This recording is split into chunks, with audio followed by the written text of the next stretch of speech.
Salam otomotif, berjumpa lagi dengan saya Kusuma Dewa dalam channel Otomotif Pro.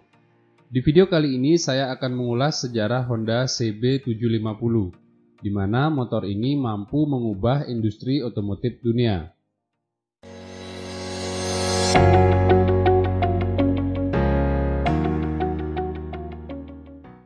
Pada rentang waktu tahun 50-an sampai dengan 60-an, Honda dikenal sebagai produsen motor berkapasitas kecil terbaik di dunia, dengan motor Honda Super Cup yang saat itu menguasai pasar Amerika. Sejak pertama kali diperkenalkan pada tahun 1958 hingga tahun 1963, Honda Super Cup mampu mencatatkan penjualan hingga 900.000 unit di pasar Amerika Serikat. Namun, memasuki tahun 1964, penjualan motor Honda di Amerika Serikat mengalami penurunan. Perubahan selera pasar ditenggarai salah satu penyebabnya. Publik Amerika lebih menyukai motor berkapasitas besar seperti Harley-Davidson dan Triumph, yang saat itu telah memiliki barisan produk dengan mesin 650cc hingga 1200cc. Bob Henson, selaku distributor Honda Amerika, terbang ke Jepang khusus untuk menemui founder Honda, yakni Soichiro Honda.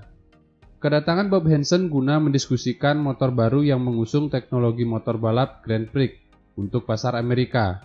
Bob Henson saat itu telah mendapatkan bocoran informasi bahwa Honda sedang mengembangkan mesin 2 silinder berkapasitas 600cc. Namun, Bob Henson tidak senang mendengar informasi tersebut. Dalam sebuah jamuan makan siang, Bob Henson menyampaikan secara langsung kepada Soichiro Honda bila motor yang ditujukan untuk pasar Amerika nantinya sebaiknya tidak mengusung mesin 2 silinder. Dirinya beralasan, mesin 2 silinder sudah ketinggalan zaman. Terlebih, saat itu beredar isu bahwa Triumph sedang mengembangkan mesin baru dengan 3 silinder berkapasitas 750cc. Keinginan Bob Henson pun dijawab oleh Soichiro Honda dengan menunjuk salah satu insinyur senior Honda, yaitu Yoshiro Harada. Namun, alih-alih memenuhi keinginan Bob Henson, Harada justru merancang motor yang menggotong mesin 2 silinder berkapasitas 450cc yang diberi nama Honda CB450 Twin dan resmi diperkenalkan pada tahun 1965 di Amerika. Di atas kertas, mesin DOHC yang disusun secara sejajar dapat mengimbangi performa Triumph Bonneville 650cc yang saat itu menguasai pasar motor gede di Amerika. Namun, penjualan CB450 jauh dari harapan, jika tidak boleh menyebut gagal. Publik Amerika menilai motor ini terlalu kecil baik secara dimensi maupun kapasitas mesin. Melihat angka penjualan yang sangat rendah, pada 1967, Soichiro Honda mengirim Yoshiro Harada untuk bertemu langsung dengan jaringan distributor Honda di Amerika dan meyakinkan mereka jika Honda CB450 merupakan motor yang lebih cepat dibandingkan Triumph Bonneville 650. Alih-alih meyakinkan jaringan distributor Honda di Amerika, Harada justru diyakinkan jika pasar Amerika membutuhkan mesin yang lebih besar dari CB450.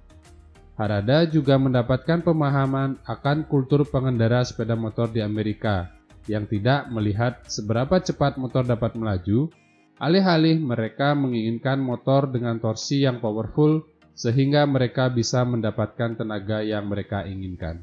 Selain itu, berbeda dengan orang Jepang yang menggunakan motor sebagai alat transportasi.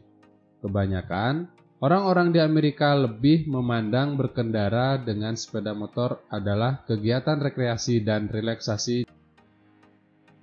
Sekembalinya Harada dari Amerika, pada Oktober 1967, Harada segera menyusun outline motor terbaru Honda. Pada masa-masa ini, Harada juga mendapatkan informasi yang valid mengenai Triumph yang juga sedang mengembangkan motor baru dengan mesin 3 silinder berkapasitas 750cc. Informasi tersebut memantapkan motor terbaru Honda nantinya akan diperkuat dengan mesin berkapasitas 750cc dengan torsi yang powerful agar dapat bersaing dengan motor-motor Inggris dan Amerika. Sebagai informasi, dalam rentang waktu tersebut, Kapasitas mesin motor terbesar di Jepang adalah prototipe mesin balap Honda yang memiliki 2 silinder berkapasitas 600 cc. Tak hayal, langkah Honda mengembangkan mesin 750 cc merupakan sebuah upaya melawan batas bagi perusahaan otomotif Jepang saat itu.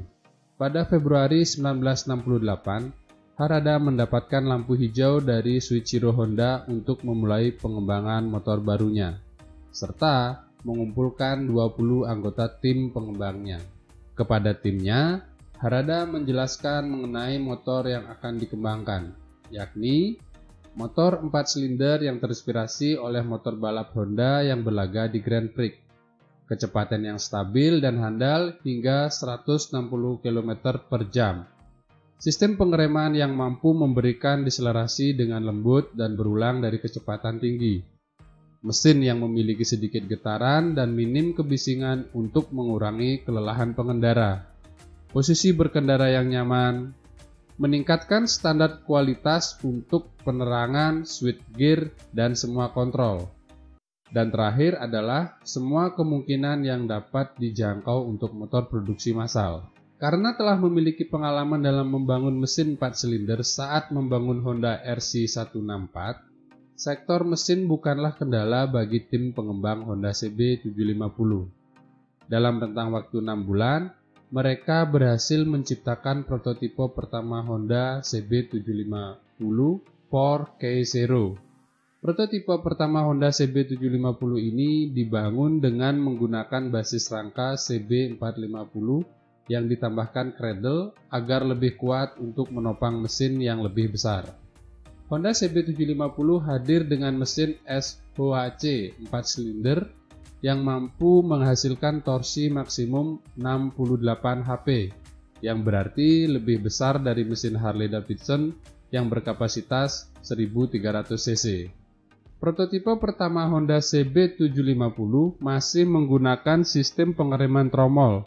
Sejatinya, Harada saat itu memiliki unit sistem pengereman cakram dari Lockheed. Dan Harada yakin bahwa rem jenis ini lebih baik daripada rem jenis tromol yang biasa. Namun, dirinya masih dilema untuk menggunakannya. Saat itu, sistem pengereman cakram hanya terdapat pada motor balap dan mobil. Belum ada motor produksi massal yang menggunakan sistem pengereman cakram. Harada merasa dilema. Jika dirinya menggunakan sistem pengereman tromol, maka tidak akan ada masalah berarti dalam uji coba mendatang.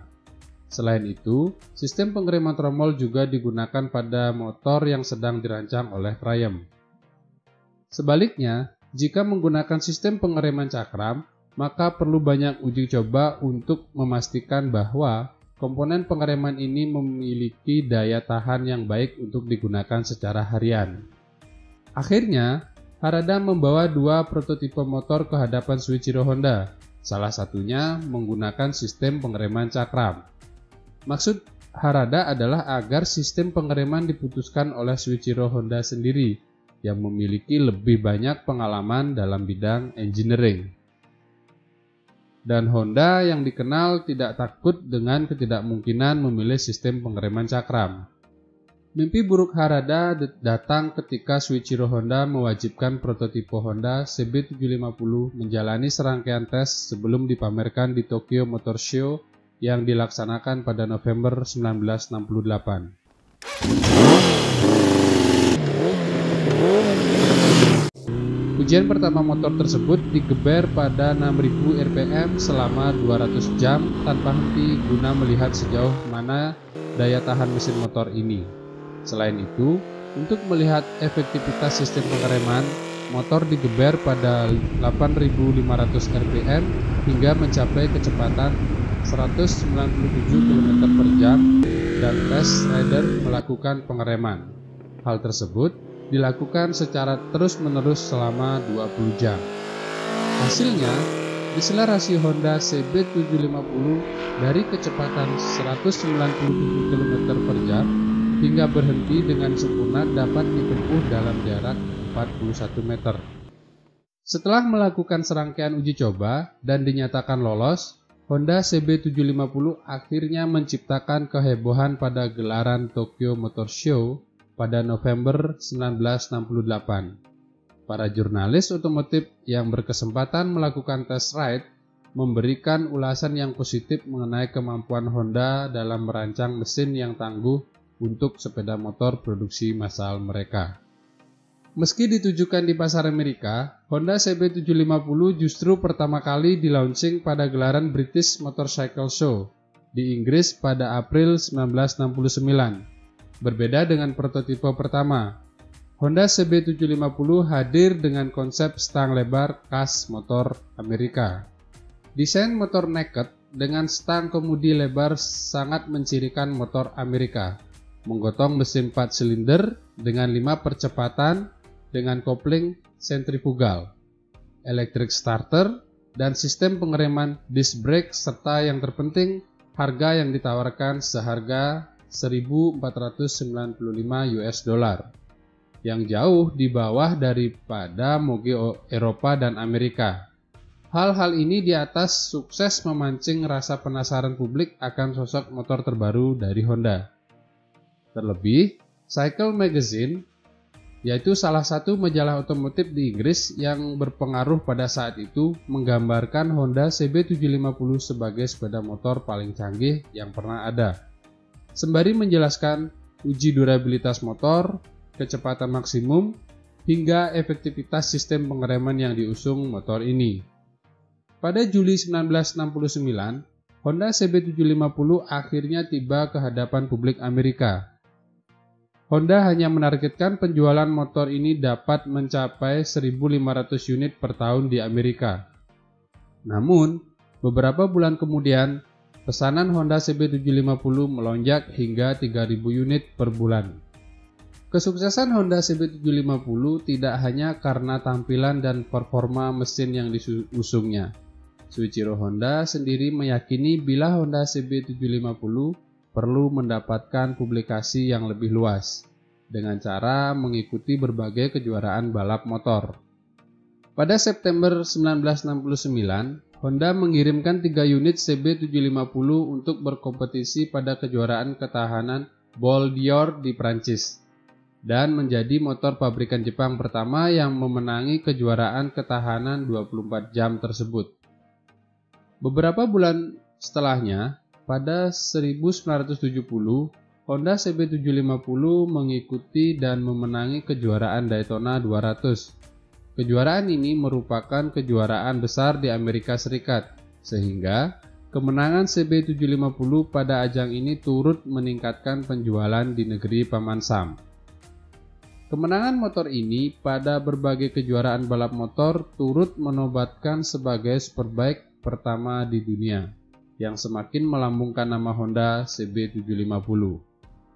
Hal tersebut membuat Honda menambah lini produksi pabrik mereka yang sebelumnya komponen motor dibuat dengan teknik sun casting, membuat Honda menambah investasi dengan menambahkan mesin die-cast yang terkomputerisasi untuk meningkatkan produksi. Berkat kesuksesan motor ini, Jepang tidak lagi dipandang sebagai penjiplak motor-motor Eropa. Oleh karenanya, masyarakat otomotif Jepang menobatkan Honda CB750 sebagai salah satu dari 240 penanda kemajuan otomotif Jepang. Di luar negeri, Honda CB750 mendapatkan beragam penghargaan, mulai dari Hall of Fame Classic Bikes dari AMA Motorcycle, Discovery Channel, Greatest Motorbikes Ever. Bahkan, varian pertama Honda CB750 menjadi koleksi dari National Motor Museum di Inggris. Honda CB750 juga turut meningkatkan kepercayaan diri pabrikan Jepang lainnya untuk memproduksi motor berkubikasi besar. Sebut saja Kawasaki dengan Z1 dan kemudian Nijasaga, Suzuki dengan GS Series, dan Yamaha dengan XS dan FZ Series. Bagaimana dengan pabrikan Eropa? Kesuksesan Honda CB750 bagaikan tsunami bagi pabrikan Triumph dan Harley Davidson. Triumph seolah kehilangan pijakan di pasar Amerika Sedangkan Harley-Davidson bahkan sampai mendapatkan perlindungan pemerintah Amerika yang langsung menerapkan pajak 100% pada motor build-up guna melindungi Harley-Davidson dari kebangkrutan. Sejak pertama kali diperkenalkan pada tahun 1969 hingga 2003, Honda CB750 telah terjual lebih dari 550.000 unit di seluruh dunia. Bahkan, karena sangat ikonik, Honda membuat varian Special Edition pada tahun 2007 dan dikhususkan untuk pasar Jepang. Sejak 1969, Honda CB750 mampu mengubah wajah industri otomotif dunia. Jika tidak ada motor ini, tentunya kalian tidak akan melihat beragam superbike seperti saat ini.